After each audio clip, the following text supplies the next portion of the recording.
Que Dios te bendiga, muy buenos días, gracias por estar otra vez conectados en este servicio en vivo, como decimos cada fin de semana, desde el avivamiento de la calle Broadway, desde River Arena. Estamos transmitiendo desde Anaheim, California, la costa oeste de los Estados Unidos, para los 5 continentes. En esta transmisión donde mucha gente se suma ya desde casi un año, desde todas partes, insisto, del planeta, para recibir lo que creo Dios ha puesto en nuestro corazón hoy. Saludamos a todos los que hoy están a través de nuestro sitio web oficial www.river-church.org. Ahí está nuestro sitio oficial y ahí toda la gente se conecta, tiene toda la información también para ser parte, para sembrar, para ser parte de este escuadrón de búsqueda en combate contra las fuerzas invasoras. Gracias por estar ahí.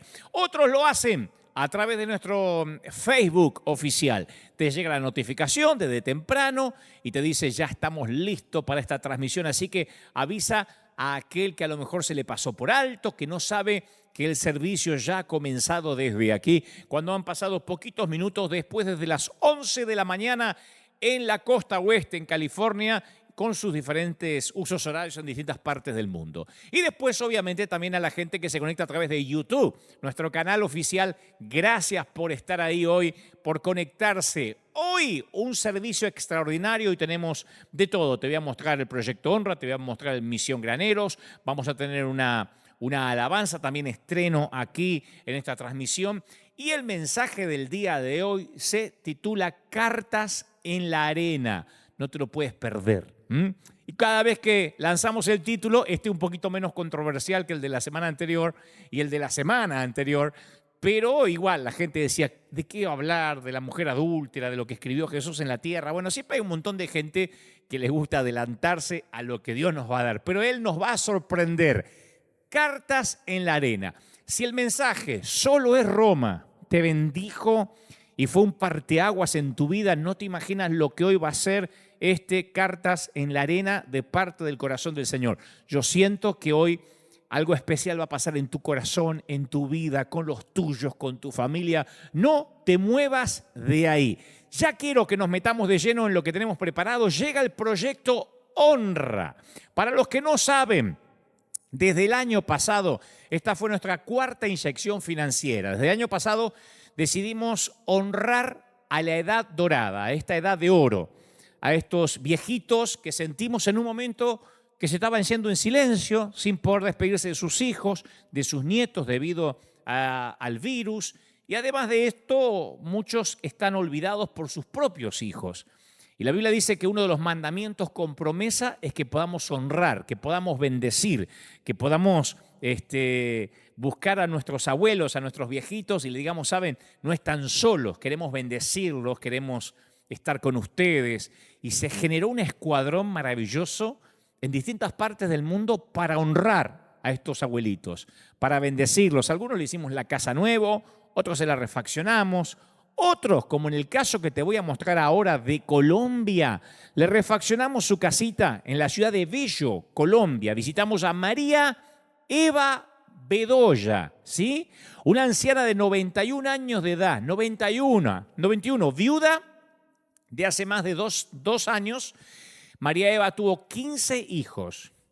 No me pregunten por qué, 15 hijos, supongo que tendrá un montón de nietos, pero vive sola en la casa que construyó junto a su esposo.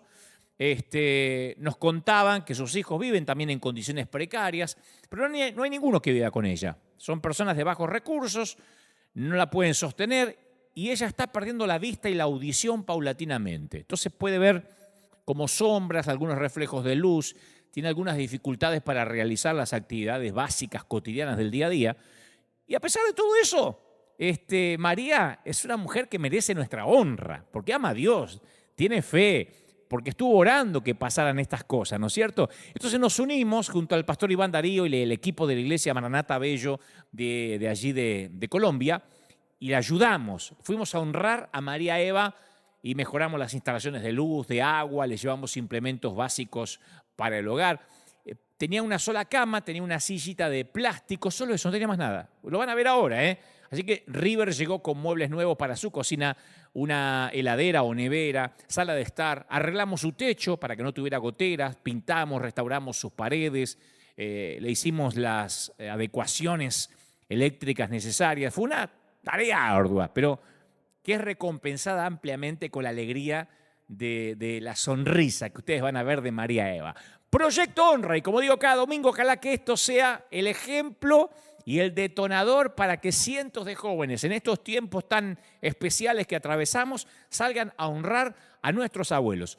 Proyecto Honra, esto ocurre en Colombia. Mira, emociona mucho porque, como decía hace un ratito, creo que ella cuando tal vez elevó la oración, cuando le pidió al Señor que no se olvidara de ella, no se imaginó que desde otra parte del mundo, bueno, en este caso trabajando con un ministerio local, pero que Dios iba a movilizar a quien tuviera que hacerlo para llegar, para bendecirla, para honrarla. Proyecto Honra, ojalá que lo podamos continuar haciendo todo el año, ojalá que esto se haga independientemente, como digo siempre, si recibimos ayuda financiera o no, porque honrar es ir, adecuarle la casa, limpiar. Hay un montón de viejitos que están solos, que creo que han sido los más golpeados en esta pandemia y tenemos por lo menos la obligación espiritual y moral de estar allí, de bendecirlos. En un ratito, el mensaje del día de hoy se llama Cartas en la Arena. No te lo pierdas.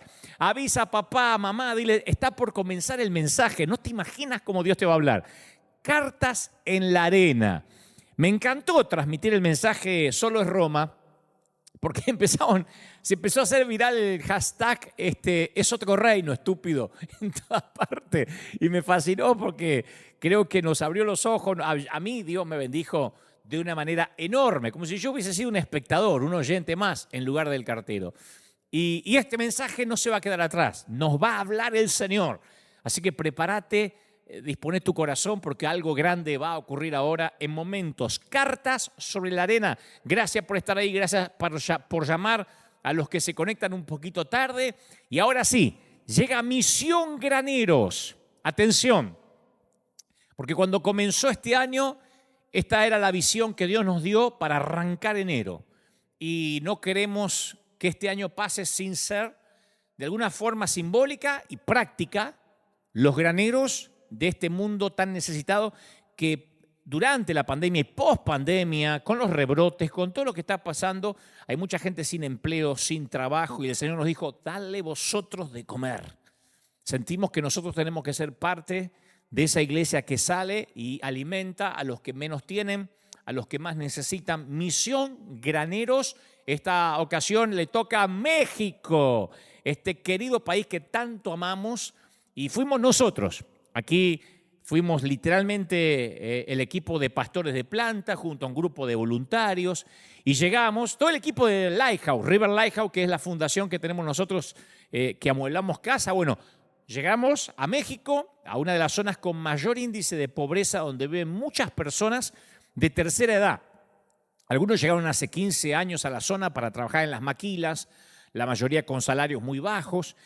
Y bueno, las condiciones de esta zona, la van a ver ahora, son muy difíciles. No cuentan con agua potable, no hay drenaje, no están los servicios básicos. Y los chiquitos tienen que caminar diariamente más de 1 kilómetro para asistir a una escuela más cercana en los tiempos que hay escuela. Y cuando llegamos, la gente de River con el camión repleto de productos alimenticios para repartir, no lo podían creer. Porque decían, nunca nos obsequiaron tanta comida. Te dan un poquito de arroz, a veces el gobierno te da unos frijoles, pero acá nunca le habían dado tanto. Y yo me siento muy feliz cuando te dicen esas cosas, porque cada vez que una institución gubernamental le lleva alimentos son porciones pequeñas, nunca tantas cosas al mismo tiempo. Pero lo hicimos con la calidad de River, como hacemos todos nosotros para el Señor, nada de sobras, nada vencido, nada que no fuera algo que nosotros mismos consumiríamos. Y gracias al apoyo de todos ustedes, porque estos son ustedes, esto es River, esta es tu semilla, este es tu siembra.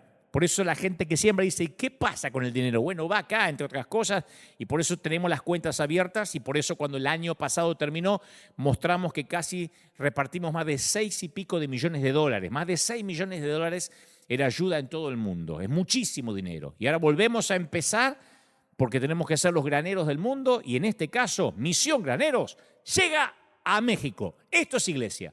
¿Acaso existe otra manera? Mira, gracias a todo el equipo, gracias a los voluntarios. En un par de semanas regresamos a México. Estamos haciendo planes para regresar a otras zonas que son muy golpeadas en México. Así que vamos a regresar. Mientras tanto, seguimos con Misión Graneros en Colombia, en Honduras, en Dominicana, en Panamá, en tantos sitios donde estamos repartiendo alimentos y te lo vamos a mostrar acá cada fin de semana, porque esto creo que nos identifica como iglesia, que tenemos que sembrar, que tenemos que ayudar. Cuando termine el servicio de hoy, como te digo, cada domingo a las 18 horas, hora argentina, apenas termine el servicio, creo que a los poquitos minutos, voy a estar en CNN Radio AM 950 y la invitada de hoy es Soledad Pastorutti. La conocen mucho los argentinos. Bueno, fuera del país también, pero Argentina la conoce mucho. Empezó como una nenita revoleando el poncho cuando tenía allí, no sé, 8, 9, 10 años. Hoy es una gran compositora, cantante, intérprete y muy sencilla. Sigue viviendo en su Arequito natal y en un ratito voy a charlar con ella. Va a ser muy divertido todo lo que hablemos y muy interesante. Voy a estar con Soledad en un ratito y ustedes pueden escuchar el programa en cnnradio.com.ar o bajarse la aplicación CNN Radio y, por supuesto, escuchar este programa. No se lo pierdan. Ahora sí, quiero que nos preparemos para adorar. Esta es una nueva canción, un nuevo sonido, una nueva melodía que le cantamos y le entonamos al Señor. Yo digo siempre que la adoración no solo prepara la atmósfera, sino que prepara nuestro corazón. Bueno, esta es una alabanza, medio de alabanza, adoración. Estamos ahí por la mitad porque también la podemos cantar con alegría. Pero lo bueno es que habla de una nueva canción, un nuevo canto que sale de nuestro corazón. Vamos a escuchar este tema. Después de este tema ya estoy transmitiéndote lo que Dios me dijo que te diga. Cartas en la arena. No te muevas de ahí, ya venimos en vivo. Cada semana cuando tengo que escribir el mensaje o sus puntos principales, siento la enorme responsabilidad de estar a la altura de quien represento y de quienes me van a escuchar, fundamentalmente, ¿no?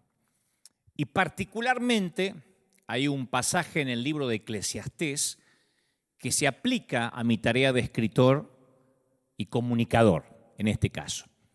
Eclesiastés 12:9 dice: procuró también hallar las palabras más adecuadas y escribirlas con honradez y veracidad.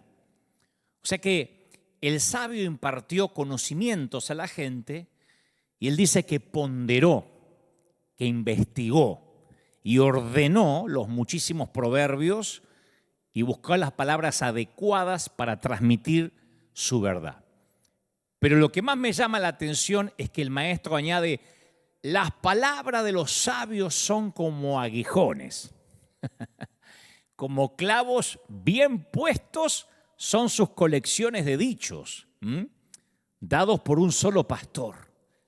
Y en un estilo de escritura típica de contrasentido, le agrega este retoque final. Dice: además de ellas, hijo mío, ten presente que al hacer muchos libros es algo interminable y que el mucho leer causa fatiga.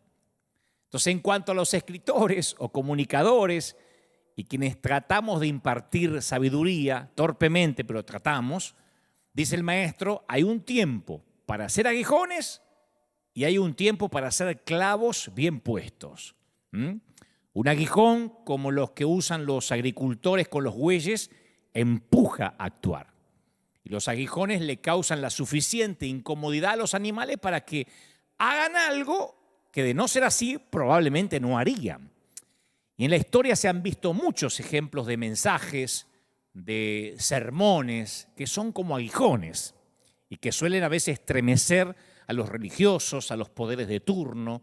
Y hay un tiempo para hacer aguijón y un tiempo para hacer un clavo firmemente enterrado. Aunque los aguijones impulsan a actuar de inmediato, el clavo se hunde más profundo y se convierte en una marca perdurable, ¿no? El clavo tipifica aquel mensaje que quizá no te lleve a actuar de inmediato, pero que te deja una convicción permanente en tu alma. Yo recuerdo a lo largo de mi vida haber oído mensajes que fueron aguijones, que me hicieron saltar de mi asiento, tomar una decisión, hacer un compromiso con Dios, y mensajes que fueron clavos, que marcaron mi manera de pensar para siempre, que sentaron convicciones. Y los comunicadores o predicadores, sabemos que hay un tiempo para ser aguijón y un tiempo para ser clavo. No obstante, para que el aspirante a predicador no se vanagloríe considerándose muy importante, el maestro de Eclesiastés añade con un suspiro, me imagino, el hacer muchos libros es algo interminable, que se aplica tanto para el escritor como para el orador, ¿no? Hasta los aguijones más afilados y los clavos más fuertes se pierden a veces en medio de este océano, esta acumulación de palabras. Esa es mi sensación actual cada vez que entro a la red, como te debe pasar, a escuchar a otros predicadores, e incluso cuando repaso mis propios mensajes. Hay miles en internet, miles y miles de sermones dando vueltas en el inmenso océano de la información, eso sin contar los millones de libros que tenemos disponibles.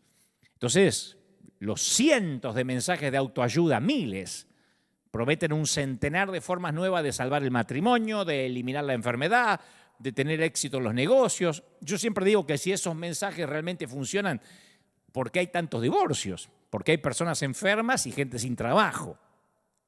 La cosa es que Jesús hablaba con tal economía en sus palabras, con tanta precisión quirúrgica, que la mayor parte de sus palabras o sus mensajes pueden servir tanto de aguijón como de clavo. Y sin embargo, los evangelios registran un solo momento en el cual el Señor escribió.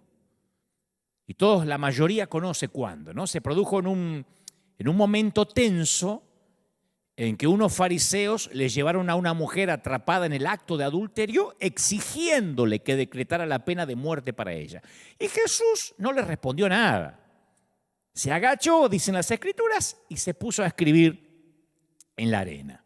Entonces el Hijo de Dios, que había participado en el diseño de toda la creación, que acomodó el cosmos en su lugar, que niveló las montañas, que puso los océanos en sus cauces, no dejó tras de sí ni siquiera una pequeña nota escrita durante su estancia en la tierra. Una pequeña nota para que leyéramos, supongo, 1000 veces, una y otra vez. O sea que él escribió en la arena y la siguiente lluvia que cayó eliminó por completo todo rastro de las únicas palabras que sabemos, nos consta, según la Escritura, que escribió Jesús.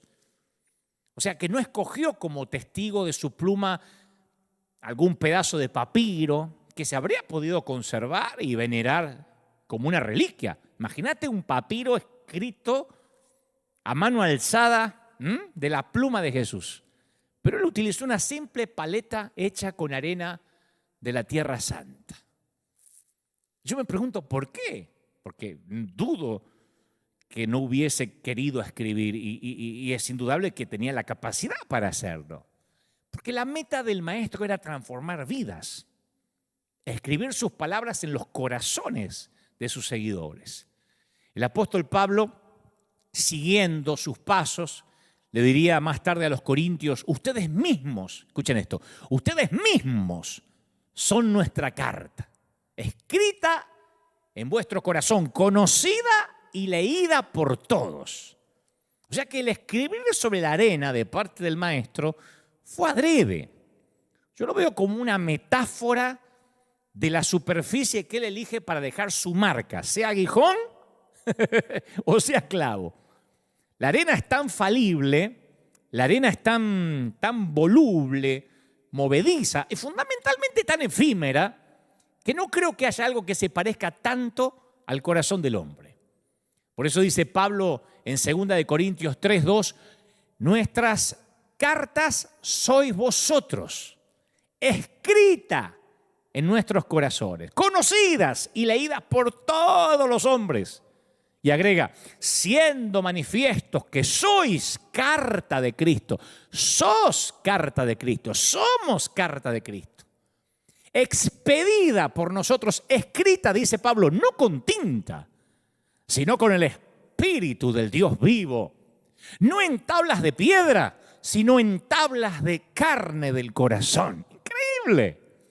Yo muchas veces me he sentido confundido ante la razón por la cual Dios le encomendó a unos seres humanos llenos de defectos como nosotros la tarea de comunicar las buenas nuevas. O sea, sin vueltas te lo voy a decir, de manera frontal. Es algo que me pregunto hace años, ¿por qué Jesús encomendó semejante tarea a gente tan endeble como la arena? Yo digo, ¿no hubiese sido mejor escribir unos buenos tomos en papel?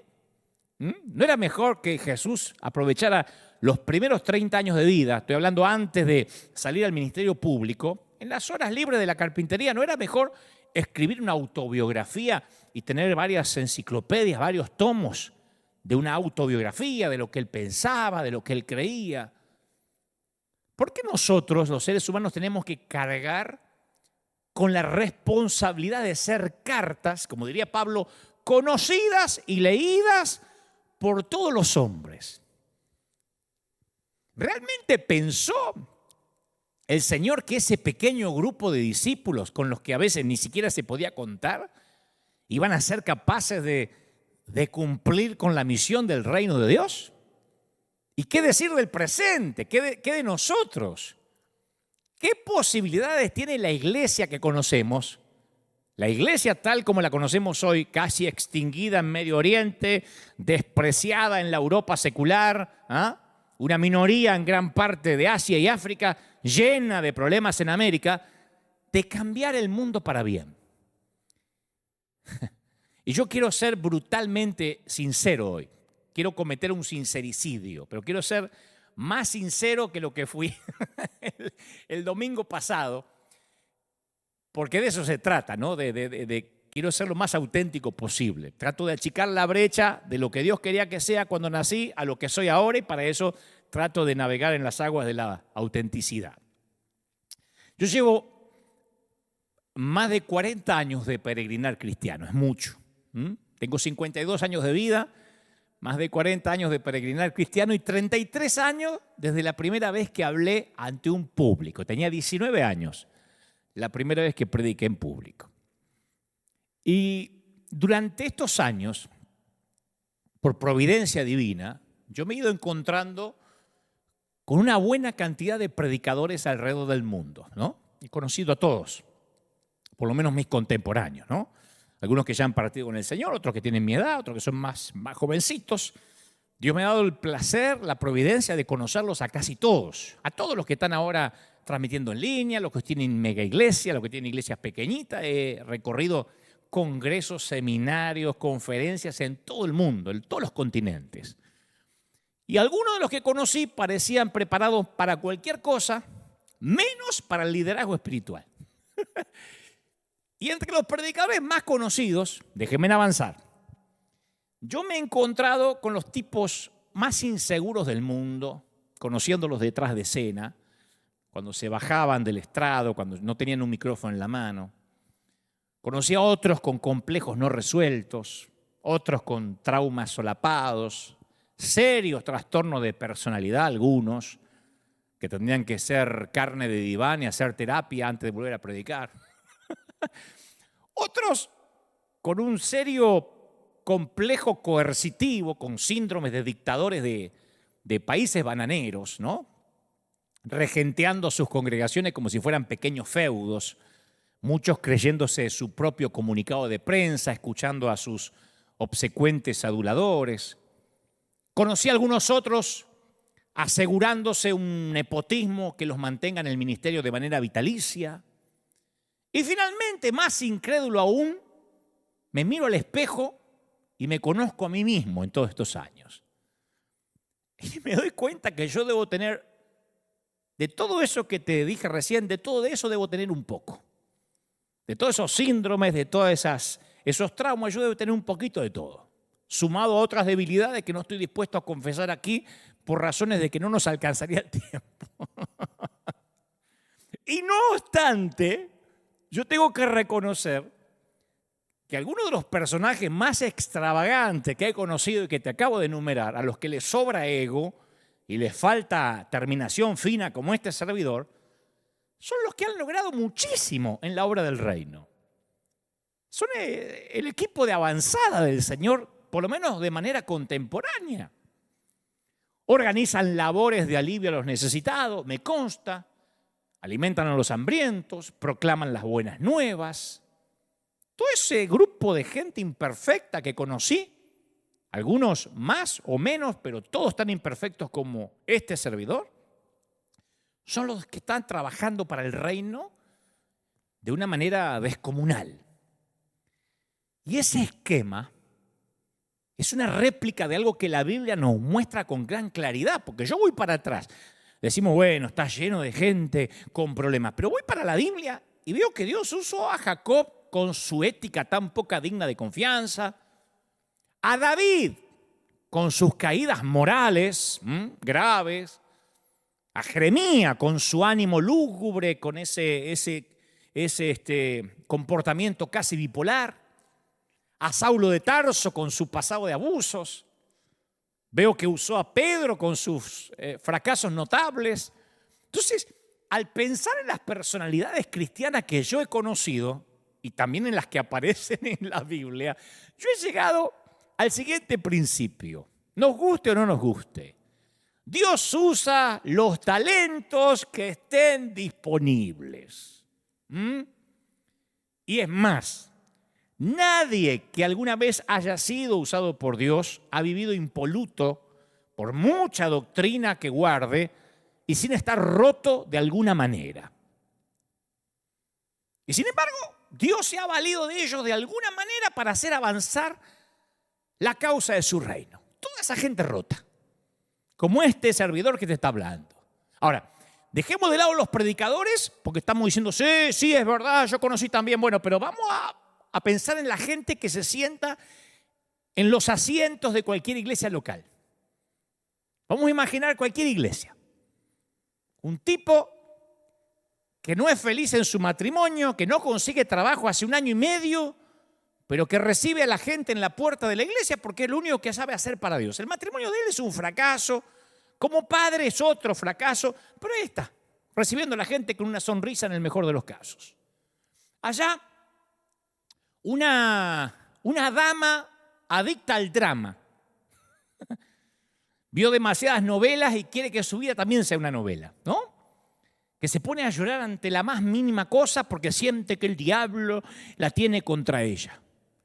Si el nieto no la visita es Satanás que se levantó y le gusta venir a la iglesia a llorar. Tiene buen corazón, pero le encanta el drama. Su vida es un telenovelón mexicano. Después está allá un abogado que ejerce su profesión de manera dudosa. Pero no todos los abogados son iguales, estoy hablando de este. Pero calma su conciencia trayendo su diezmo fielmente. El tipo trae su diezmo de todo lo que gana. Después tenemos un director de alabanza que está adicto secretamente a la pornografía y que su vida es tan errática como la manera en que dirige las canciones. Según cómo se levante, alaba o adora.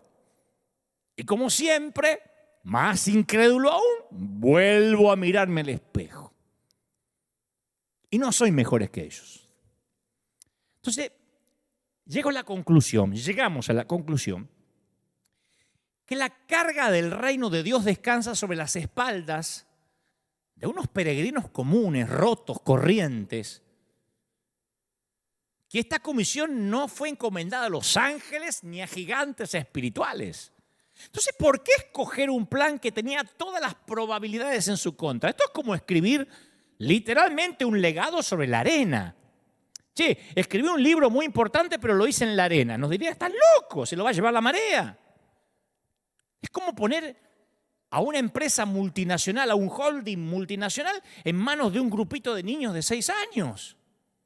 Entonces, para encontrar una respuesta, yo necesito regresar al momento en el cual Jesús le entregó la misión a sus seguidores.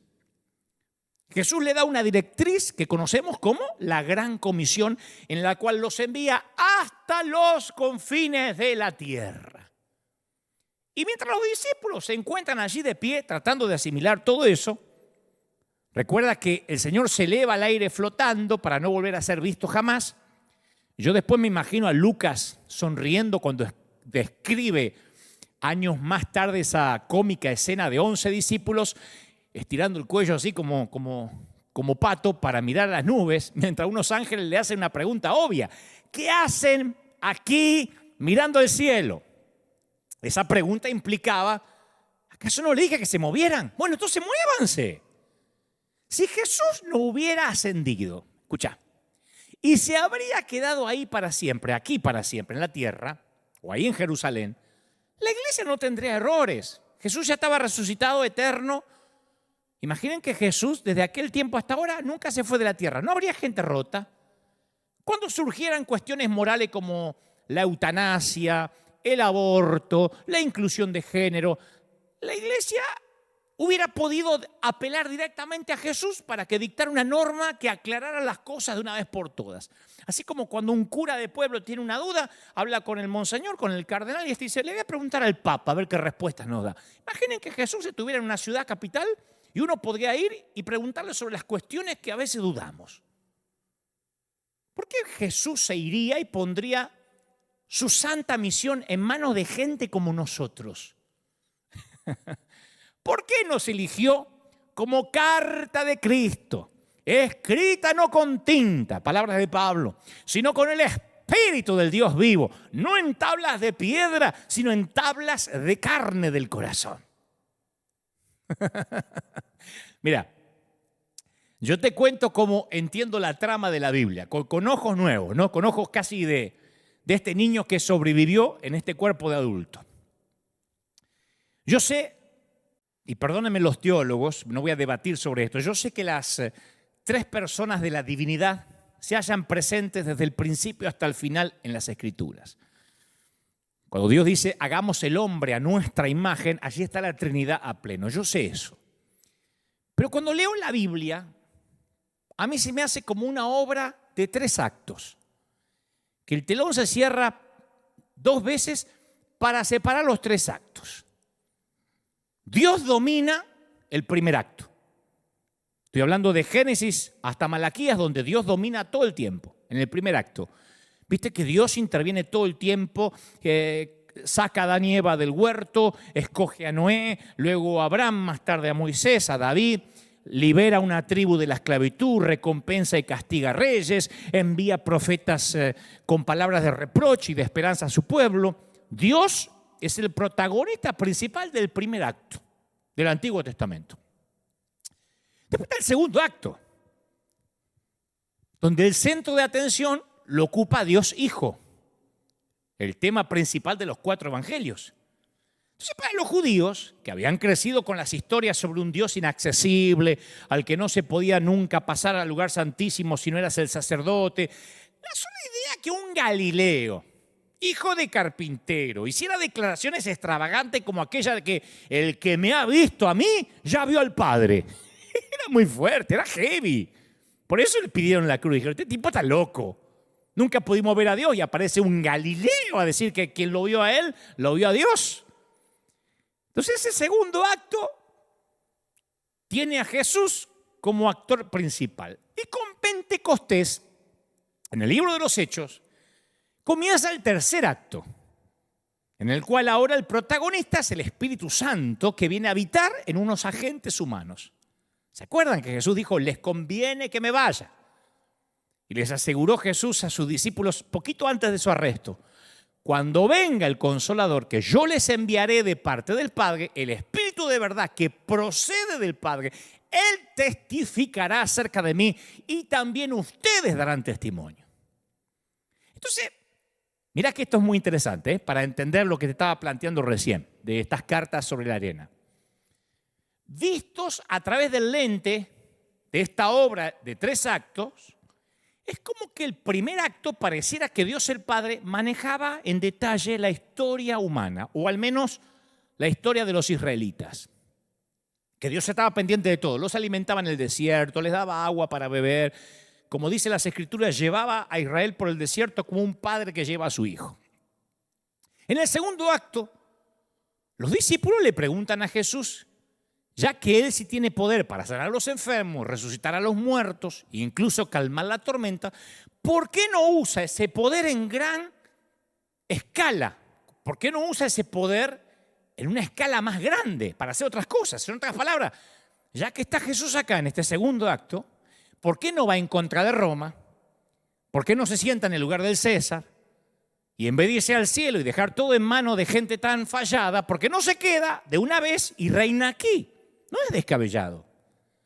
Pero los tipos no se daban cuenta que Jesús había rechazado esa opción desde el comienzo de su ministerio, cuando se había negado a aceptar la solución mágica que Satanás le ofreció en el desierto. Escuchá, si Jesús tenía el poder de curar enfermedades y resucitar a los muertos, la pregunta es lo que yo le haría a Jesús ahora si Jesús caminara hoy, en el año 2021.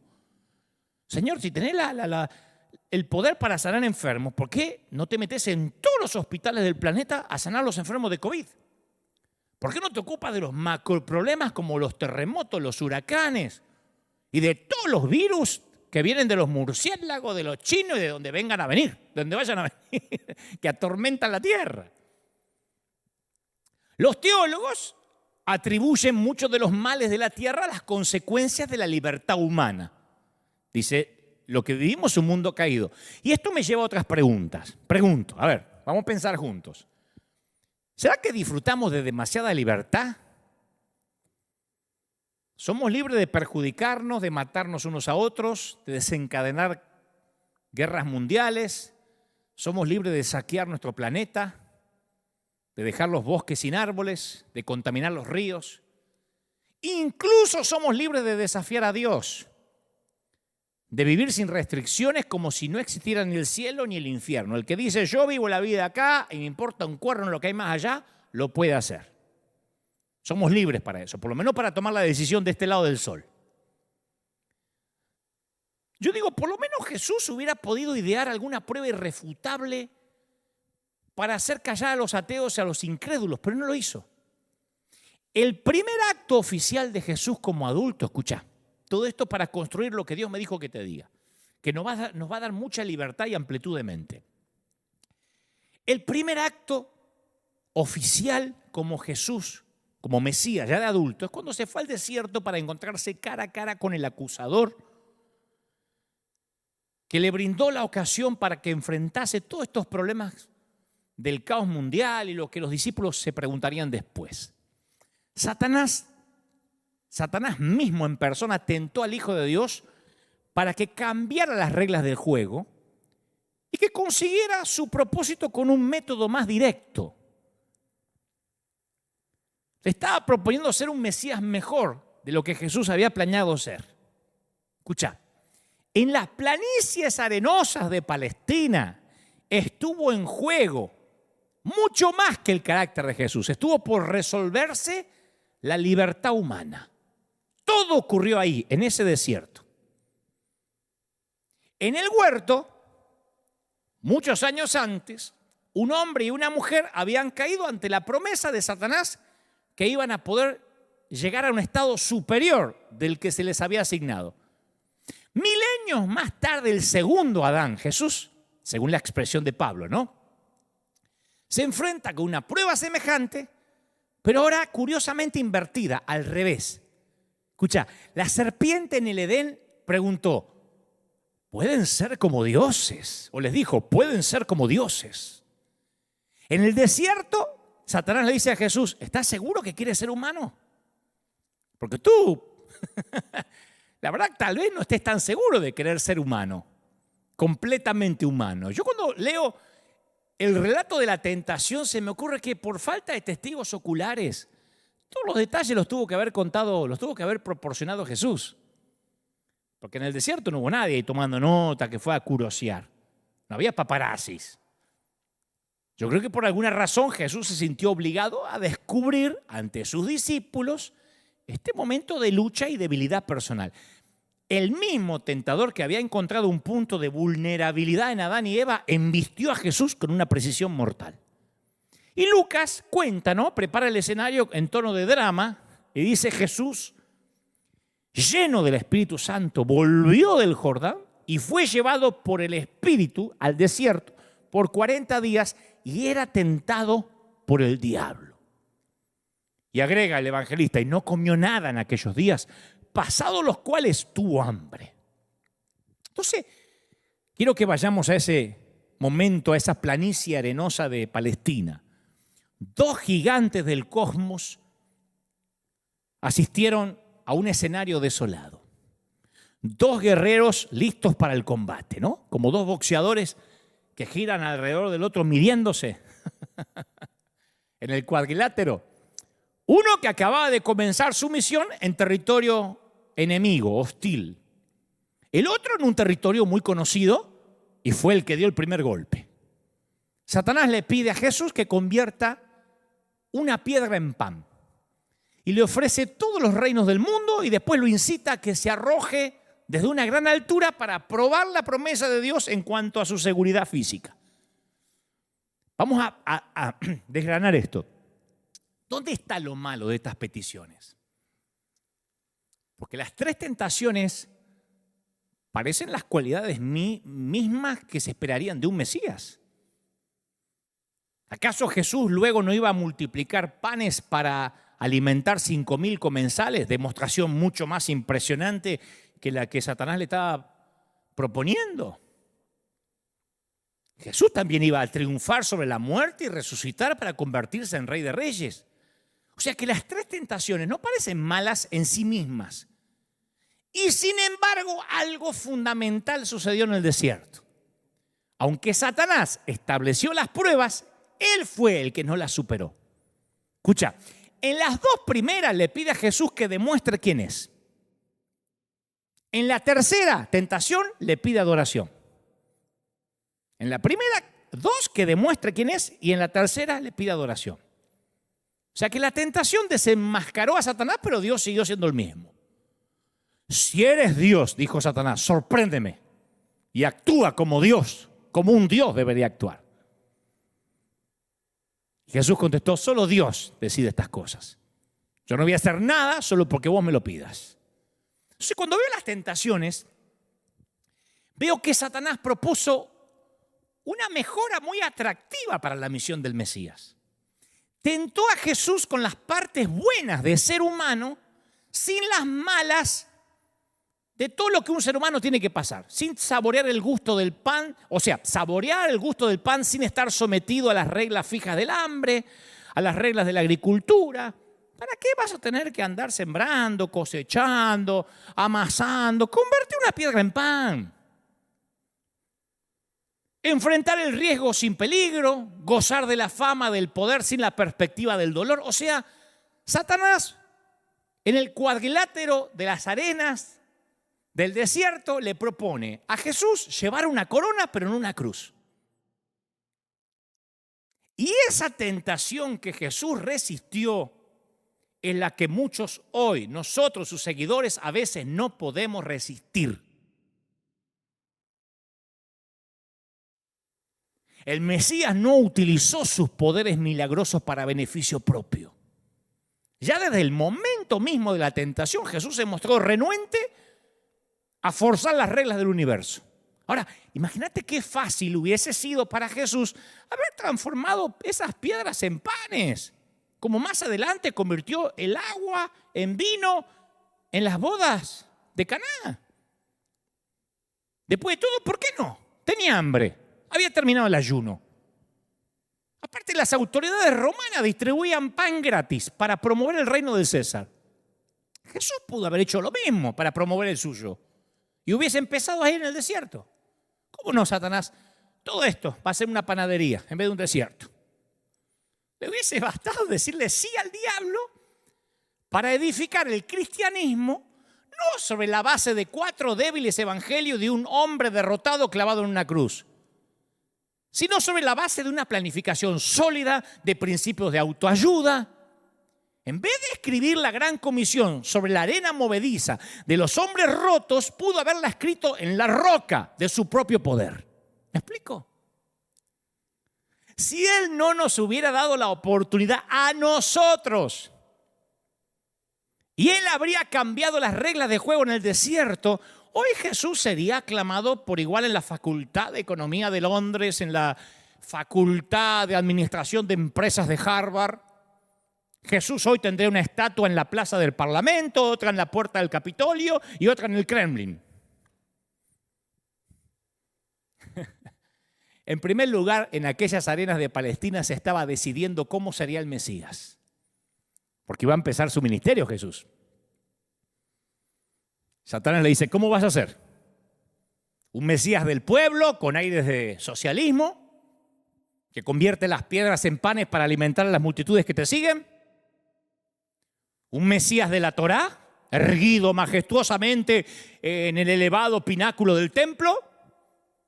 ¿Un Mesías rey que gobierne no solo sobre Israel, sino sobre todos los reinos de la tierra que yo te puedo ofrecer? En resumen, Satanás le ofrecía a Jesús la oportunidad de ser el Mesías que en el fondo todos quisiéramos que hubiese sido y que siga siendo. Lo que hablábamos el domingo pasado. Pasaron 2000 y pico de años y nosotros seguimos orando por un Mesías que haga que los gobiernos sean íntegros, equitativos, que dejen de promover leyes que nos ofendan. No queremos un Mesías sufriente. Y Jesús tampoco disfrutaba saber que iría a la cruz. Satanás le sugirió a Jesús que se arrojara desde lo más alto para poner a prueba el cuidado de Dios. Y esa misma tentación volvería a presentarse durante su ministerio una y otra vez. ¿Se acuerdan cuando Jesús habló que debería ir a la cruz? Satanás volvió a meterse en la conversación y usó a Pedro. Jesús tuvo que reprender fuertemente a Pedro. Le dijo, quítate de mí, Satanás, porque le reconoció que no era Pedro, sino Satanás. Quítate de mí, Satanás, que no pones la mira en las cosas de Dios, sino en las de los hombres. Claro, Pedro, pobrecito, decimos, pucha, qué exhortación, si lo quería cuidar a Jesús, porque habría sentido horror Pedro ante la predicción que Jesús había hecho de muerte, de cruz. Y Pedro en un momento dijo, en ninguna manera esto te acontezca. Y esa reacción instintiva de Pedro tocó un punto susceptible en Jesús. Porque Jesús, en las palabras de Pedro, bien intencionadas o no, había vuelto a oír la atracción de Satanás tentándolo a que tomara un camino más fácil. No sufras, no tenés por qué sufrir, sos Dios. Que sufran estos, no vos.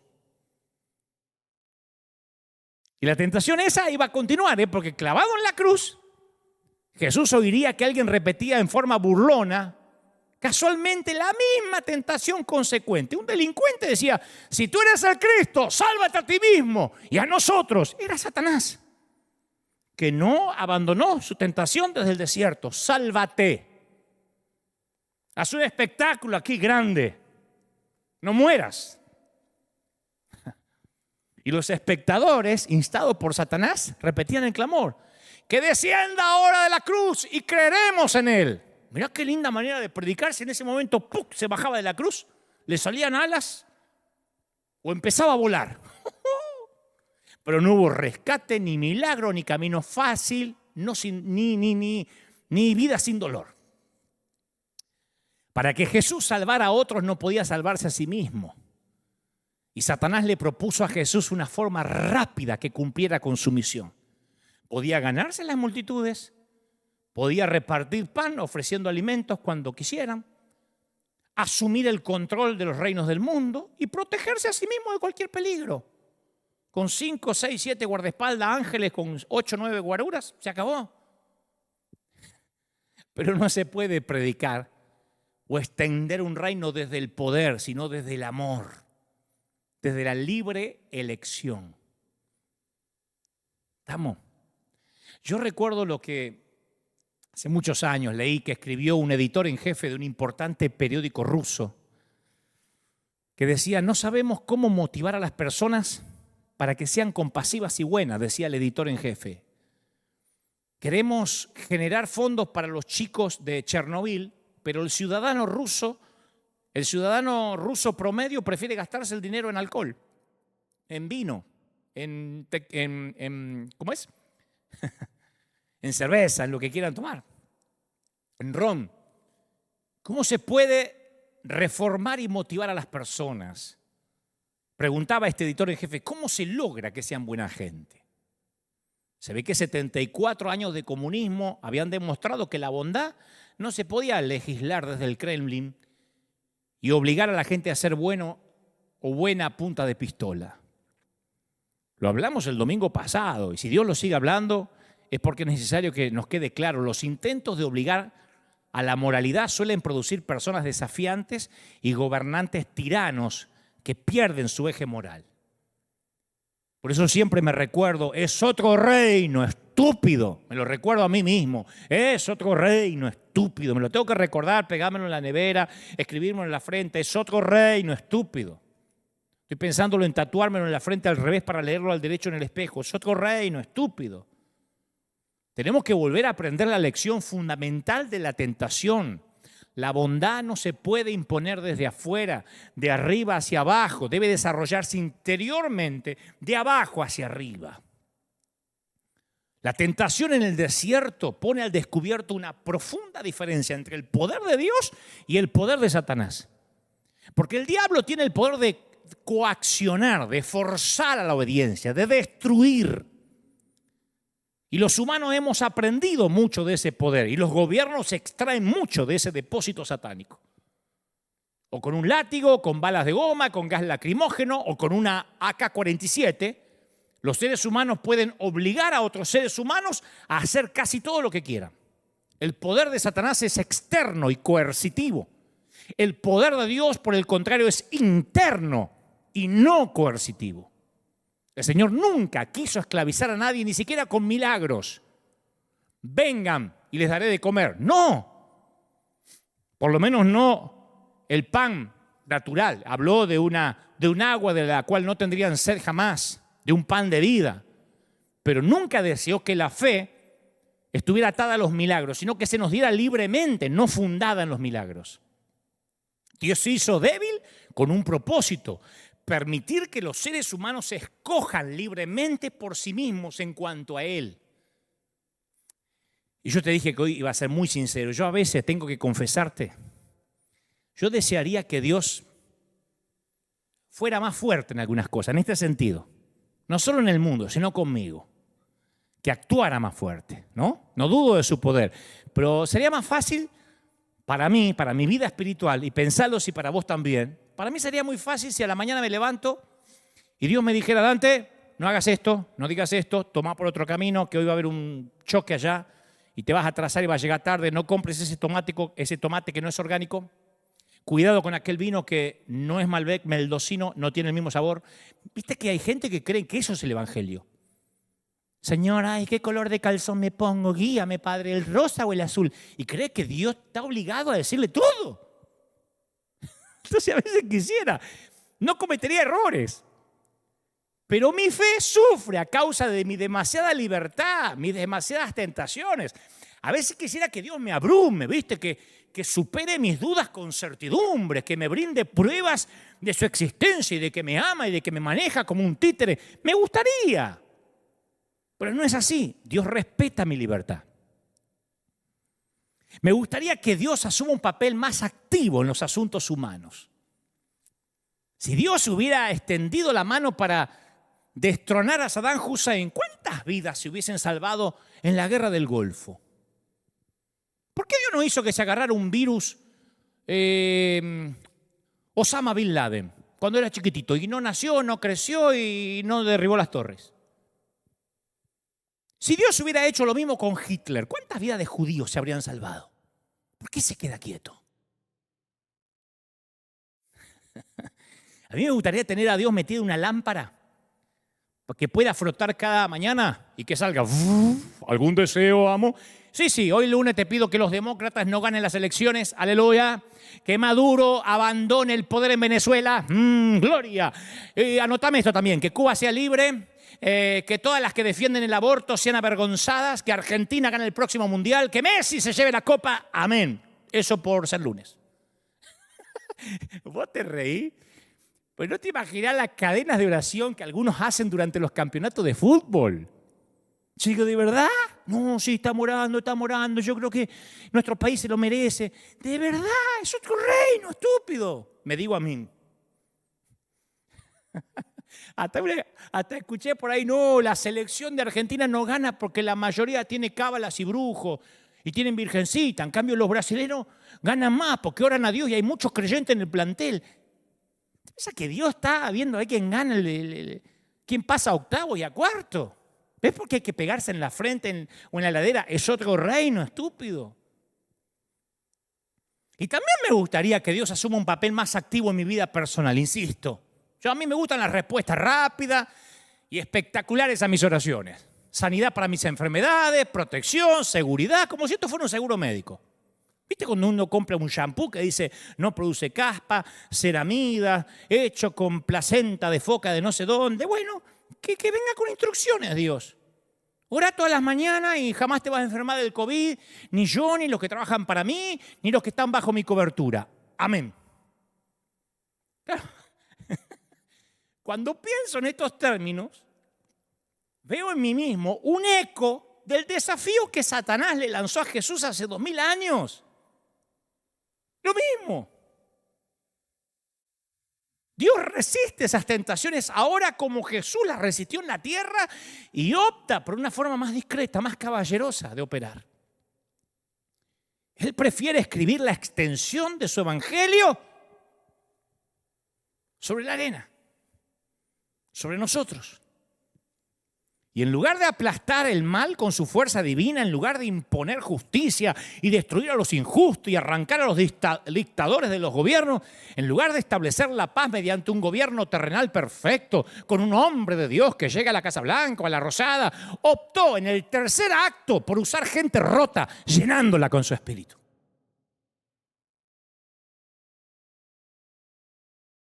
Jerusalén, Jerusalén, exclamó Jesús, ¿cuántas veces quise juntar a tus hijos como la gallina junta sus polluelos debajo de las alas y no quisiste? ¿Se acuerdan cuando Jesús lloró diciendo yo te quise juntar como la gallina? Los discípulos decían, pero estamos todos locos. Si ellos proponían que mandara fuego del cielo sobre las ciudades ateas. Pero Jesús no se quería imponer. Nunca se impone a los que no están dispuestos. Nunca. ¿Te acordás cuando dice, y no hizo muchos milagros allí a causa de la incredulidad de ellos? Mateo 13:58. Fíjate qué caballero. Fue a Gadara, liberó al endemoniado y le dijeron, vete de los contornos. Y Jesús se fue. No dijo, acá no me saca nadie. El que se me acerca le pegamos 3 patadas, acá hago una campaña. No. La cualidad que más me enamora de Dios, ¿sabe cuál es? Es todo aquello que puede hacer y no hace. Me fascina. La insistencia de Dios en la libertad humana es tan absoluta que nos dio poder para vivir, si queremos, como si Él no existiera, para escupirle el rostro, para crucificarlo. Todo eso lo tuvo que saber por anticipado Jesús cuando se enfrentó con el tentador en el desierto. ¿Por qué no lo liquidó a Satanás ahí? ¿Por qué no aprovechó? Cayó un fuego del cielo y se acabó el diablo y se acabó el problema. Dios insiste en refrenarse porque ningún despliegue pirotécnico de omnipotencia va a conseguir la respuesta que decía. Si no, después de las cruzadas de milagro de los evangelistas, habría un mundo entero volviéndose a Cristo. Al contrario, más escépticos se ponen. Esos milagros son todos trucos. Esa vieja dice que no se podía agachar, mentira, debe ser la madre del predicador. Porque aunque se puede obligar a la obediencia por la fuerza, solo el amor produce una respuesta de amor. Y es lo que Dios decía de nosotros y la razón por la cual nos creó. La naturaleza de Dios es darse, su llamado se basa en el sacrificio por amor. Mira, yo recuerdo siempre a mi vieja, a mi mamá, que nunca dejaba de hablar y de orar por uno de sus hijos, que ella decía que era su hijo pródigo, Daniel. Ella decía, es mi hijito preferido. Mi hermano Daniel había conocido al Señor, pero se terminó divorciando, se apartó de los caminos del Señor, se hundió en el alcohol, en el cigarrillo. Mi mamá se sentía impotente y con palabras no muy diferentes a las que utilizó Jesús acerca de Jerusalén, diciendo, ¿quién pudiera como la gallina juntarte? Mi mamá decía a veces, ay, ¿quién pudiera hacer que Dani regrese al camino del Señor y mostrarle cuánto lo amamos? Y ella decía, lo extraño es que aunque él no quiere saber nada de Dios, yo siento un amor por Daniel que significa más para mí que el amor que tengo por los otros 3 hijos que sí están en el camino del Señor. Y claro, yo me sentía el hermano del hijo pródigo. Yo al final me llevan a la iglesia de Lopelo, me tienen sentado en el banco 4 horas y media en esos cultos que eran aburridísimos y resulta que al que más aman es al otro, que está de juerga. Es extraño, pero así es el amor. Y yo siento, mi mamá decía, y bueno, así es el amor, así es una madre, así es el amor. Así. Y yo siento en esa última frase de mi mamá más percepción del misterio de cómo opera Dios que la que pueda encontrar en cualquier libro de teología. Así es el amor.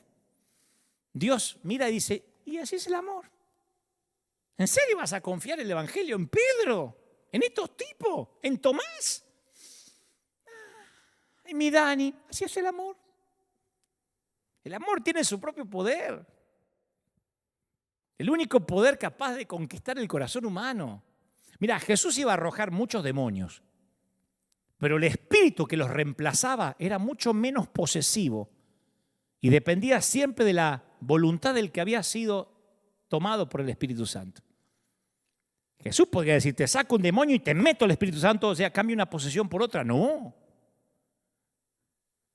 Aún así yo me hago esta pregunta, ¿vale la libertad humana lo que cuesta? Porque mira que nos cuesta, ¿eh? Para el Señor, y viendo cómo Él preservó el libre albedrío, yo creo que Él nos dice, sí, vale la pena. Y cuando yo repaso el resto de la vida de Jesús, veo que la pauta de refrenarse que inició allá en el desierto persistió toda la vida. Nunca, nunca, nunca en todos estos años de peregrinar cristiano he visto que Jesús fuerza la mano de alguien. Nosotros forzamos. Si has levantado la mano, un amigo, un ujier se te va a acercar, te va a tomar los datos, te va a pedir los documentos, te va a sacar una foto para que no te escape, te va a llamar 4 veces a la semana, te va a volver loco hasta que vuelva. Jesús no. Le decimos seguimiento, conservación de frutos para que no se nos escape. Jesús deja claras las consecuencias de las decisiones y permite que el otro decida. Respondió a la pregunta de un hombre rico con palabras firmes y luego lo deja que se aleje. Che, Marcos, ¿le tomaste el celular al joven rico? Mira que puede ser un buen diezmador, ¿eh? Hay que explicarle mejor las parábolas. Yo creo que está durito, pero va a aceptar. Lo dejo ahí. Y Marcos agrega intencionalmente este comentario. Entonces Jesús mirándole le amó. Le amó. Y le dijo, vende todo lo que tiene mi viejo, dáselo a los pobres y tendrás tesoro en el cielo. Y ven y sígueme tomando tu cruz. Nosotros nos quedamos con eso. ¿Viste? Los ricos no van a entrar. Se nos escapa el detalle de Jesús mirándole le amó. Nunca dejó la idea flotando de ¿cómo puede ser que este tipo odioso se atreva a querer seguirme a mí con la guita que tiene? No, lo amó. Y porque lo amó, dejó que él decidiera. Porque lo amó demasiado, dejó que él decidiera. Jesús tenía una visión muy realista de cómo iba a responder el mundo. Dijo, por causa de la maldad, el amor de muchos se va a enfriar. Y no agregó, y se los voy a calentar como sea. Se va a enfriar. Viste que a veces utilizamos la palabra, la frase, el complejo mesiánico. Es para describir ese síndrome enfermizo, esa obsesión que a veces tenemos los predicadores de resolver los problemas de todos. Pero el verdadero Salvador estaba extraordinariamente libre de ese complejo. Yo no veo al verdadero Salvador que se sentía obligado a convertir a todo el mundo durante su vida, ni a sanar personas que no estaban listas para ser sanadas, ni dándole 7 vueltas al palacio de Herodes, ni poniéndole las manos al Capitolio de Pilato. Es más, Ni retaba a la gente por no tener fe. Le preguntaba, ¿qué quieres que haga por ti? Le pregunta a un ciego, ¿qué quieres? Porque a lo mejor el ciego no quería recuperar la vista, quería un bastón blanco. ¿Qué sé yo? Jesús decía, ¿quieres ser sano? Un respeto increíble tenía el Señor por la libertad humana. Y tiene. Fíjate que cuando Satanás le pide tentar a Pedro y pasarlo por el tamiz como el trigo, ni siquiera Jesús se negó a la petición. Le dijo, Pedro, yo he rogado por ti que tu fe no te falte. ¿Por qué no le dijo a Satanás, tu abuela no lo va a tocar? Te reprendo, diablo. Toca. Crea un cerco alrededor de los míos. No lo va a poder tocar, porque es un pacto. Voy a orar para que la fe no te falte. ¿Te das cuenta? Cuando las multitudes se apartaron y muchos discípulos lo abandonaron, Jesús le dijo a los 12, che, ¿queréis iros acaso también vosotros? El che se lo agregué. ¿Se quieren ir ustedes también? ¿Qué seguimiento? Viste que cuando faltás a la iglesia ya hay 2 o 3 que te preguntan, no viniste al culto, ¿eh? Nosotros nos tuvimos que fumar el culto y vos no. Le vamos a decir al líder. Jesús le decía todo el tiempo a sus discípulos, ¿se quieren ir? Desenmascaró a Judas, pero aún así no impidió su mala acción. Fíjate si no hay una frase de mayor amor que esta. Lo que decidiste hacer, hazlo pronto. Decime si hay una frase más caballerosa que esa. ¿Existe una frase que contenga más amor que esa? La que le dice a Judas, lo que vas a hacer, hacelo pronto. ¿Por qué no lo paró? ¿Por qué no lo agarraron los otros 11, le pegaron una orada, una revolcada hasta que Judas se le fuera el demonio de adentro? Toma tu cruz y sígueme, dijo Jesús en la invitación menos manipuladora que se haya ofrecido jamás.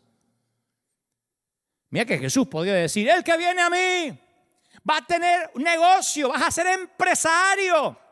¿Cuántos quieren ser cabeza y no cola? El que viene a mí lo voy a sanar. El que viene ahí no se me va a enfermar si está bajo mi cobertura. Jesús nunca prometió lo que nosotros prometemos. Dijo, tomen la cruz y síganme. No hay nada menos manipulador que eso. ¿Sabes por qué yo digo que soy un legalista en recuperación? Porque de tanto en tanto yo espero inconscientemente que Jesús tenga las mismas cualidades con las que me crié en la iglesia de la infancia. Yo estaba en una iglesia donde me sentía víctima de presiones emocionales. Si el pastor me oraba y no me caía, y me empujaban.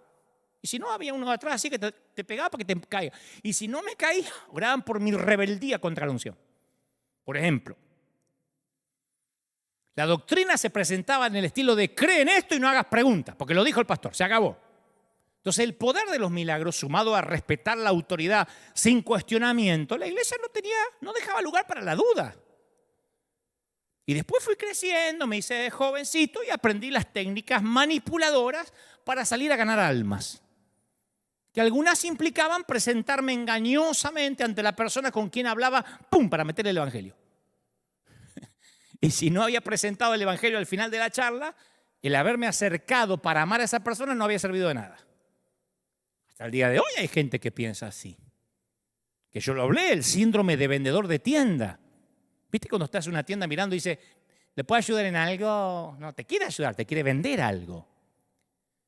Creer que el vendedor se te acerca porque te quiere ayudar es una falacia. Y la gente percibe que a veces no nos acercamos con amor genuino. A veces cuando me toca entrevistar a gente, por ejemplo en CNN, me escriben de modo acusatorio, supongo que le hablaste de Cristo a Pepe Mujica, si no, no entiendo el propósito de esa entrevista. ¿De verdad? Lo estoy entrevistando.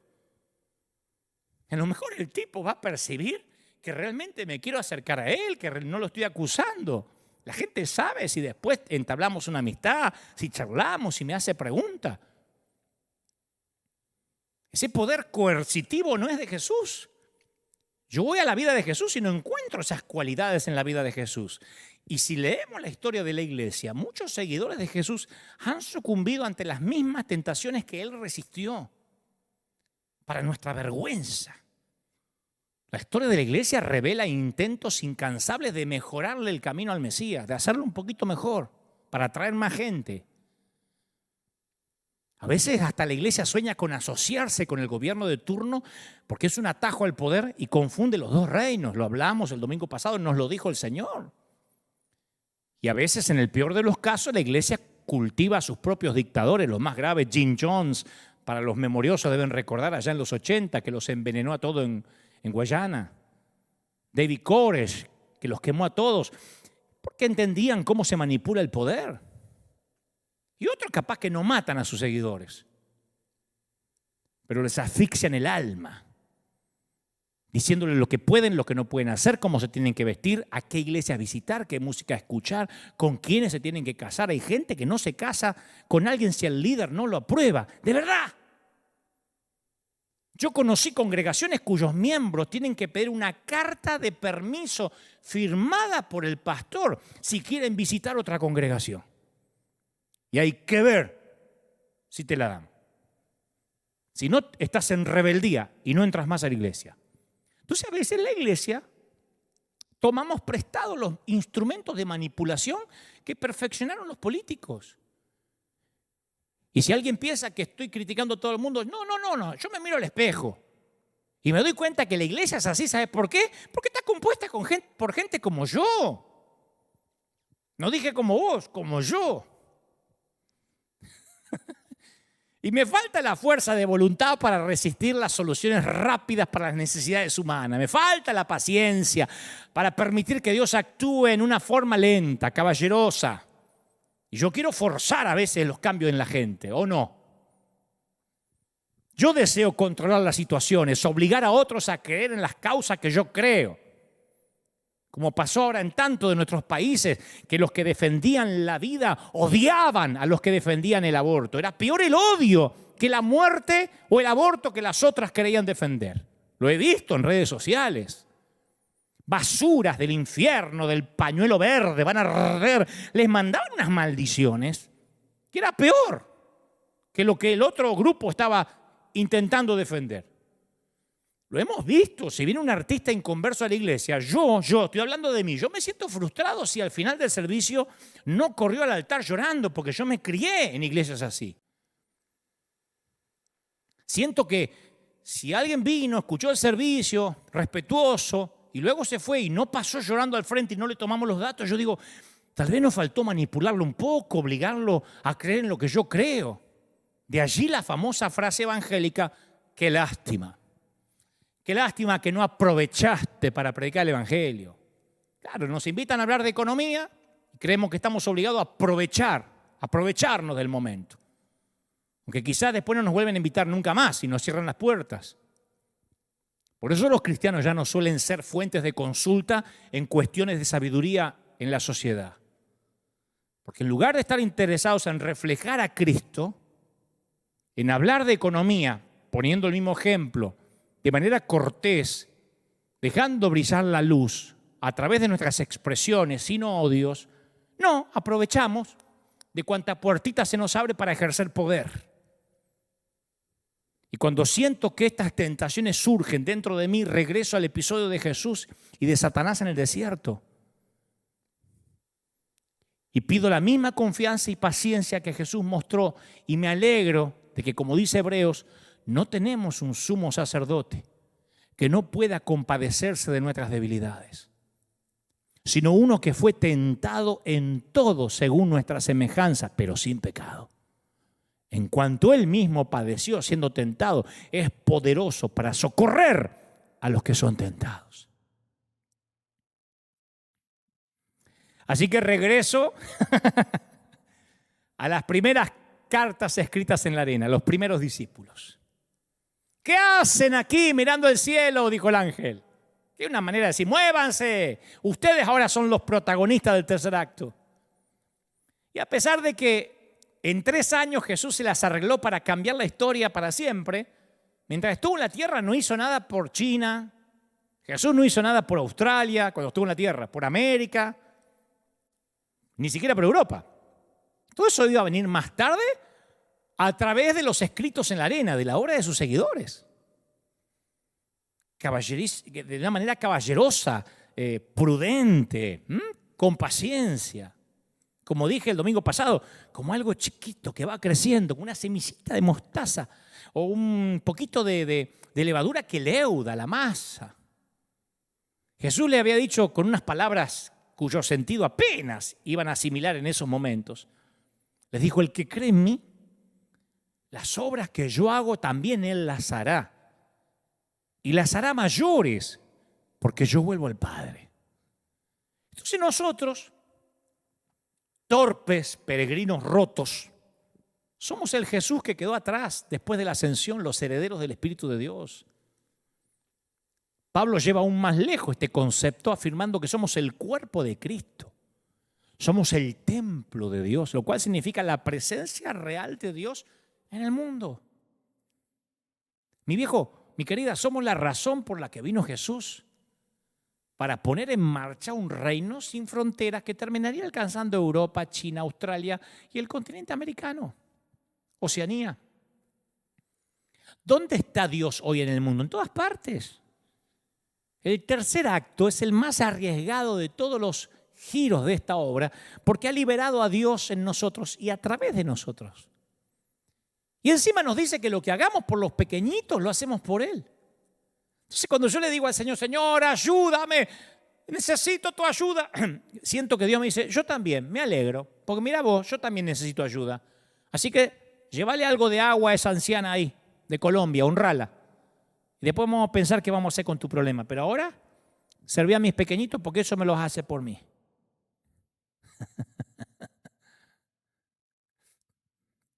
Mirá que para formar el planeta Dios usó glaciares, inundaciones, desplazamiento de las placas tectónicas, erupciones volcánicas, genes, secuencias de ADN. Todas esas cosas desempeñaron un papel en la formación del planeta que habitamos. Después, Dios le asignó la administración de ese planeta a la única especie que hizo a su imagen. Jesús les comisionó a agentes humanos, no, nos delegó a nosotros la tarea de propagar el mensaje de las buenas nuevas del amor de Dios. Un mensaje que no incluye solo palabras, que son hechos. Dios le ha asignado a unos seres humanos notoriamente falibles la tarea santa de llevarle al mundo las buenas nuevas. Somos las cartas escritas en la pequeña arena de no más de 80, 90 años si es que llegamos a ser longevos. Dios tuvo que haber conocido el riesgo que estaba involucrado en la decisión de confiarle una misión de este calibre a seres humanos tan incapaces como vos y como yo. ¿Sabes por qué no te gustan los pastores? Porque son como vos, con un poquito más de poder. ¿Sabes por qué no te gusta la iglesia esa? No voy más a esa iglesia porque es gente imperfecta como vos, como yo. Es más, si hubiese una iglesia imperfecta, como diría el querido Juan Carlos Ortiz, se arruinaría porque llegaste vos. Era perfecta hasta que vos llegaste, ahora es imperfecta, diría Ortiz. En varias de sus epístolas, Pablo habla, eso quise decir, de nuestra adopción como hijos e hijas de Dios, ¿no? ¿Viste? Un papá se ubica tras el alambrado y mira cómo el hijo hace jugadas tipo las de Messi en un potrero. Una mamá recibe un llamado para anunciarle que su hija fue aceptada en la facultad de medicina. ¿Cómo crees que reaccionan? ¿Qué dice el papá que mira al nene jugar? Este pibito está tratando de exhibirse delante mío con la pelota. Le voy a quebrar un tendón cuando llegue a casa. Así aprende a ser humilde. ¿Qué dice la madre que recibe el llamado telefónico que fue aceptada en la facultad la hija? Esta piba se cree muy lista porque va a entrar a la facultad. Le voy a desconectar la computadora para que aprenda. Claro que no. ¿Sabes lo que dice el padre? ¿Viste ese gol? ¡Es mi hijo! ¡Es mi hijo! ¿Qué dice la mamá? Aceptaron a mi hija va a ser médico. De alguna manera los peregrinos comunes y corrientes, escuchá, tenemos la capacidad que el Dios del universo se sienta como un padre orgulloso. Yo le caigo bien a Dios. Y vos también, no sabés cómo te ama. ¿Y sabés por qué Dios me bendice tanto a mí? Porque lo pone feliz a Él, le pone feliz mi carita. Como yo no pierdo nunca la capacidad de asombro, cada puerta que Dios me abre digo, ¿en serio? ¿A mí? ¿Viste que te pasa eso como padre? ¿Qué mejor regalo la carita de tus nenes cuando son chiquitos cuando abren el regalo? ¿Quién es el más feliz? ¿El nene que en media hora se va a olvidar del juguete? ¿O vos cuando le ves la carita? ¡Me lo compraste! Entonces al final del día yo me pregunto, ¿qué hice hoy para poner más feliz a Dios?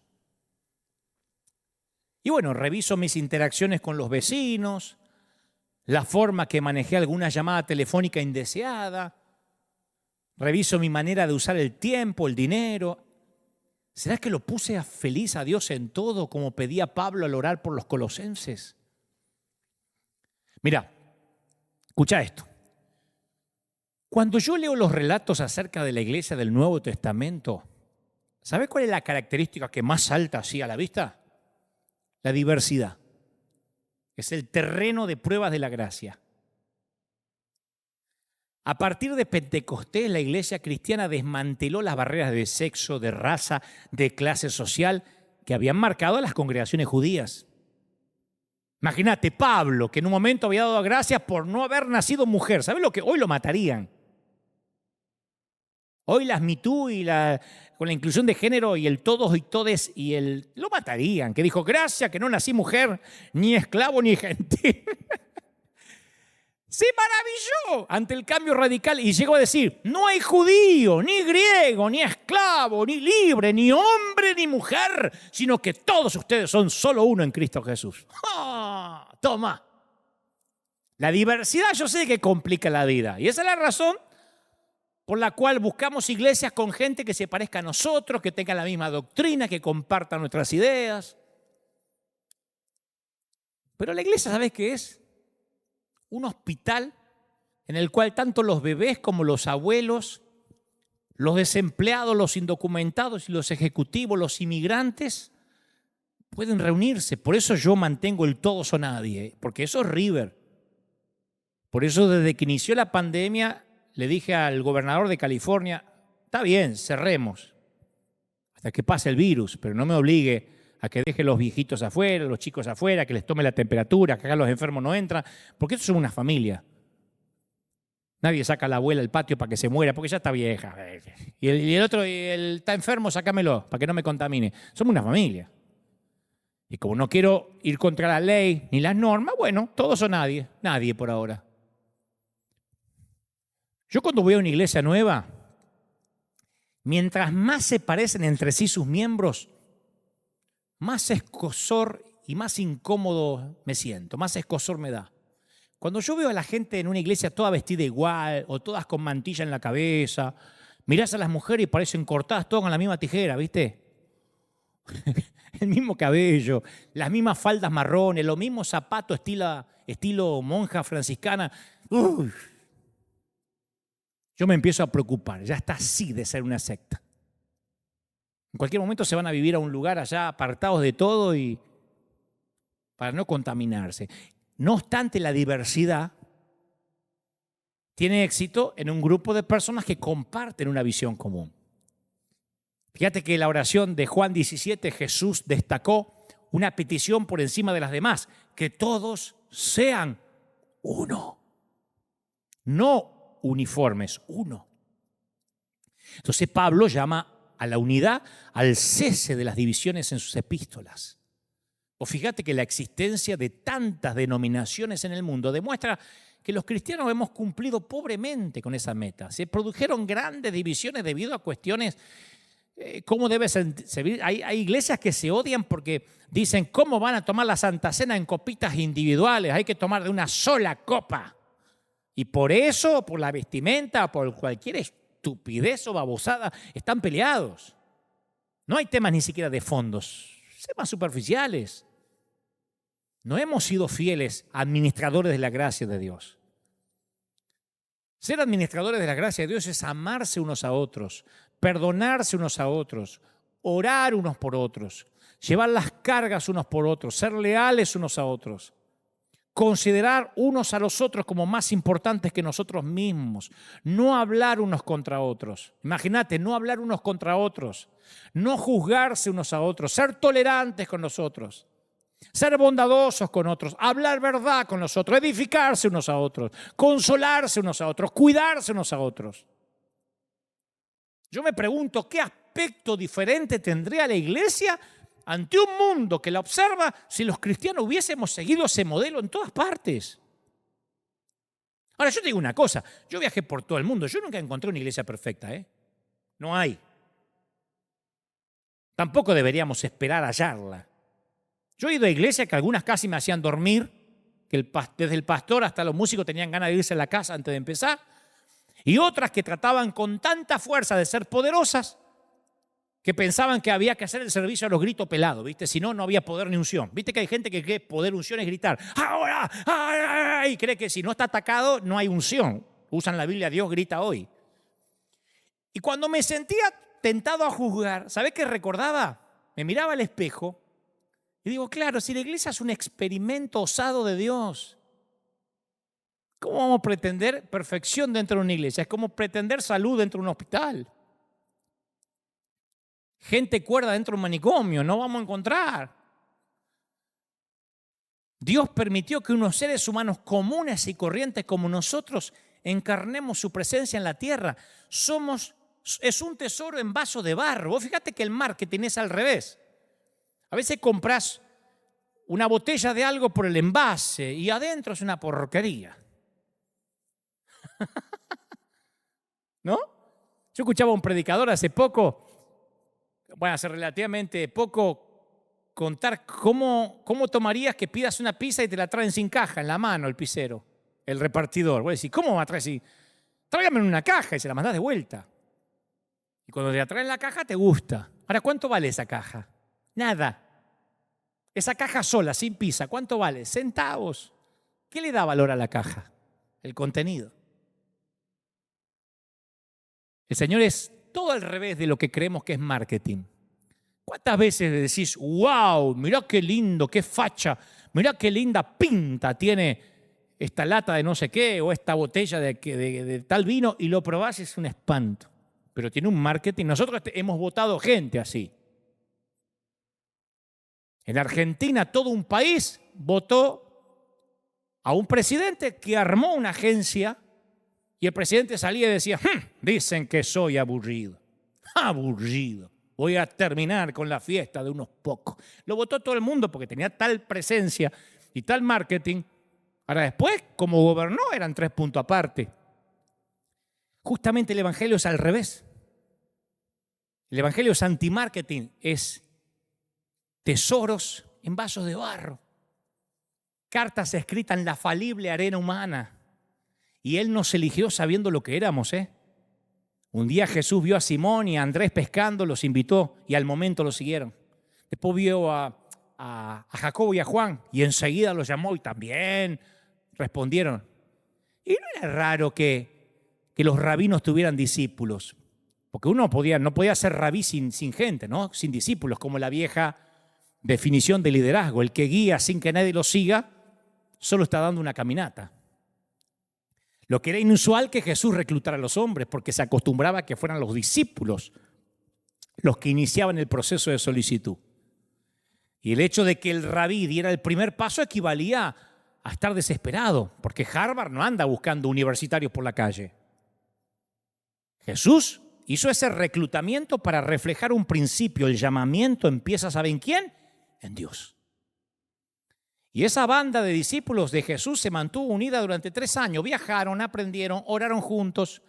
Lo vieron a Jesús llorar, lo vieron cansarse, reírse. Y a la hora de seguirlo se equivocaron con la misma frecuencia que acertaron otras veces. A veces yo pienso que Jesús hubiese ministrado más fácil sin todos ellos. A veces eran un peso los tipos. Jesús decía, ay, ¿hasta cuándo me atacan ustedes? Y después que Jesús murió, había posibilidad que ese grupito se desbandara, pero continuaron. Después estaban enseñando en la zona del templo. La Biblia dice que el Sanedrín los llamó para examinarlo. Imagínate, 2 pescadores interrogados por la élite intelectual, es lo mismo que dos albañiles tengan que contestar preguntas de mecánica cuántica ante los catedráticos del Instituto de Tecnología de Massachusetts. Pero fue la facultad del Instituto de Tecnología de Massachusetts la que quedó desconcertada. Observaron que estos pescadores eran gente sin estudios, sin preparación, pero reconocían que habían estado con Jesús. Habían seguido a Jesús, era una comunidad alternativa, oraban, servían, compartían la comida con alegría, generosidad. Ponían sus posesiones a disposición del resto para ayudarse. Llegaron a entender que tenían una misión. Y cuando surge la persecución, ¿te pensás que empezaron a llorar? Lo tomaron como una convocatoria para esparcir la palabra. Che, yo me voy a escapar a Europa, de paso predico. Roma y las naciones antiguas no sabían qué hacer con este movimiento. No había existido nada así. En esta nueva naturaleza no hay griego ni judío, circunciso ni incircunciso, dijo Pablo, ni culto ni inculto, esclavo ni libre, sino que Cristo es todo y está en todos. Por lo tanto, dijo Pablo, como escogido de Dios, santos y amados, revístanse de afecto, de bondad, de humildad, amabilidad y paciencia. ¿De dónde vino la idea de un mundo unido con personas de todo género, toda nacionalidad, toda posición, como si fuera una familia? Mirá ahora los que están en el live, son de todo el mundo. ¿Dónde hubo antes de Jesús un movimiento que metiera adentro a todo ser humano sin importar nacionalidad, etnia, estatus, ingreso, género, trasfondo moral, educación, para ser amado y transformado? Fue idea de Jesús y está pasando. Mientras que los magistrados competían por el honor, los cristianos decían eso es vanagloria. A los pobres y huérfanos los cristianos le daban ofrendas y los paganos jamás habían visto mérito en acercarse al pobre.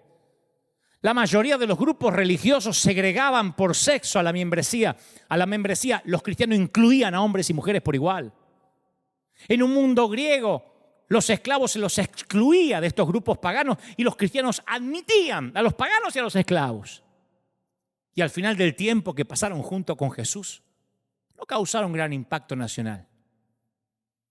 Cuando Jesús asciende y hubiésemos estado ahí nosotros, habríamos visto el inmenso imperio romano con sus 500.000 kilómetros de carretera, qué sé yo cuántos eran, su extensión hacia Asia, África, Europa, su historia de dominio. Hubiésemos visto a Roma con su estatus social, la envidia del Mediterráneo. Y luego habíamos visto a estos tipos fracasados, derrotados, mirando hacia el cielo, confundidos, ex seguidores de un carpintero ejecutado. Si alguien hubiera levantado apuestas a favor del grupo ese y hubiese dicho, ¿quién cree que este grupito va a subsistir 2000 años más adelante? Toda la plata hubiese ido apostada a favor de Roma, del imperio, que hoy el imperio romano está extinguido como los dinosaurios. Es verdad que la siguiente lluvia que cayó eliminó por completo todo rastro de las únicas palabras que sabemos que escribió Jesús. Pero ¿cree que te diga qué es lo maravilloso de esta historia?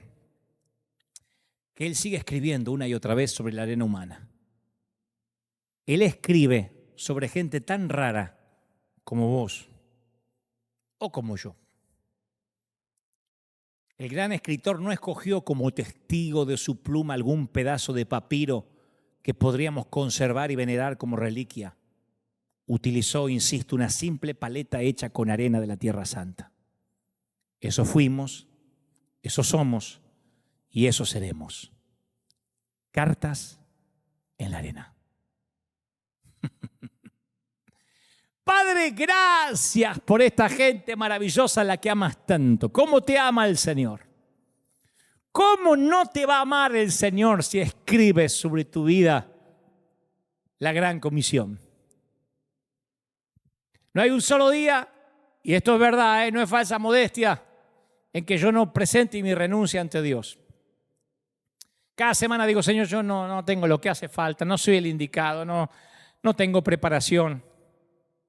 Y el Señor me dice, es un tesoro en vasos de barro, justamente por eso. Es justamente por eso, porque yo me voy a glorificar en tu vida. Porque eres arena, tan pasajera que a lo mejor pueda vivir 80, 90 años en el mejor de los casos. Pero sobre esta arena el Señor escribe su historia hoy y sobre esa arena escribe su historia hoy también. Te bendigo, oro por los papis, por las mamis, oro por los pastores, oro por los consiervos, oro por esta cuna de campeones que ahora me está mirando de distintas partes del mundo. Te ama el Señor. Si estás por primera vez oyéndome, eres católico, ateo, inconverso, musulmán, judío, menonita, qué sé yo, te ama el Señor. Y ni siquiera te estoy diciendo que tienes que cambiar de creencia o de religión. Solamente quiero que digas, Señor, yo sé que me respetas. Respeta mi libre albedrío y porque quiero, te pido que entres en mi corazón. Y Él, como todo caballero, aceptará la invitación, cenará contigo y tú con Él. Te ama el Señor. Gracias por estar ahí. Oro por todos los que se han conectado de distintas partes del mundo, por los que están enfermos, por los que tienen necesidad económica. Oro por la iglesia de River, por ese escuadrón de emergencia en combate contra las filas invasoras, este escuadrón de búsqueda. Oro por todas las familias de River. Te ama el Señor. Oro por los chiquitos, por los niños. Oro por los jóvenes, por toda la gente de River Arena, más los que se van a sumar algún día, los que se están sumando virtualmente en distintas partes del mundo. Te bendigo. Suelta sobre ti el Espíritu Santo una nueva unción. Que Dios bendiga tu entrada, tu salida, tu acostarte y tu levantarte. Que haga brillar su rostro sobre ti. Que haga resplandecer tu cara y que te dé muchas bendiciones abundantes. Amén y amén. Que Dios te bendiga. Que Dios te guarde. Nos vemos aquí dentro de 7 días, firme como talón de oso. Gracias por estar ahí. Estoy feliz de haberte dicho lo que Dios me dijo que te dijera y no te enojes conmigo, que apenas entregué el paquete, te pedí la firma y me voy. Chao, hasta la próxima. Nos vemos el domingo que viene.